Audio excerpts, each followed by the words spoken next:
the Lions aren't good. I'm not going to sit here and say that this win alone saves the Saints season. But what it does is it anchors the season to where the season isn't over. You know, we said last week this game was going to be the most important game of the season because if the Saints lose, the Saints are probably not even winning the division. Like they're probably not even a playoff team, right? So, you know, those kind of things. That this game was so important. So important. So let's talk about the actual game. Lions go up 14-0. All right, at this point, I'm thinking, well, this ain't good. You know, I'm thinking this is about as bad as it gets. This is awful. And just like that, the Saints come storming back, get the big win. Not just a win, but I mean, it was 28-14 at halftime. So they're up 14 at half after just getting dominated in the onset. Drew Brees was fantastic. He made some amazing throws. I think this officially should end the Drew Brees conversation. It's kind of crazy to think about that the Saints fans for the first couple of weeks, and even here, you know, even we had the discussion that maybe Drew Brees is the issue. Maybe Drew Brees is the problem. And that's completely gone. I mean, he's playing right now at a very high level. I saw a stat on Twitter where Drew Brees had the same amount of like 20-yard plus passes as Josh Allen this week. We kind of saw this in the Packers game. And that's why I was saying that it was so good that the Packers game happened because we got to see Drew Brees kind of get in a rhythm. And we got to see Drew Brees push the ball downfield. And when that happened, that was kind of all I needed to see to end the conversation of, hey, is this guy medically available to play the game?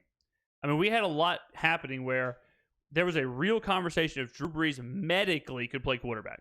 If he was okay, if his arm was okay enough to play quarterback in the NFL. And I think that's officially gone. So with that being put, the kibosh, the next question is, or the next statement is, that the Saints are doing this without literally anyone. I mean, the injuries in this game, you're talking about they're down 2 or 3 defensive backs. They're down a couple wide receivers. They're down linebackers, defensive linemen, multiple injuries going on the road, back against the wall, 14-0, claw back like this.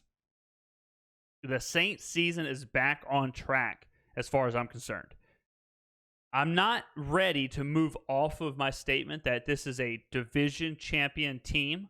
This is a team that I think can easily win the NFC South because, my God, what a terrible division.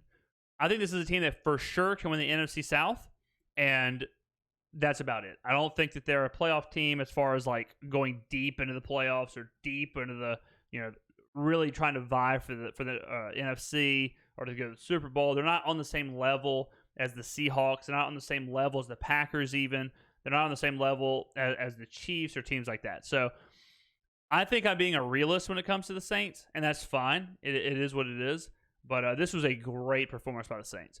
As far as the Lions, look, Matt Patricia should have a job. Bottom line. Some coaches are better coordinators. Some coaches just can't coach the entire game. It's obvious that Matt Patricia can't coach the entire game. When you blow leads, like Matt Patricia does, when you blow leads, that's because you can't adapt. You can't coach the game inside of the game. Detroit is cooked as long as Matt Patricia is there. They're a dead duck. They're dead in the water. They're a dead franchise. Whatever you want to say, however you want to say it, as long as Matt Patricia is there, it's over for them. So it feels bad for the Lions, but just like the Saints had to win to keep their season going, the Lions had to win to keep their season going. They didn't win. They lost in embarrassing fashion, and I think it's over for the Detroit Lions. So we'll see what they do after Patricia. I think he should be fired now. Just get him out of there, change the culture, and move on from there.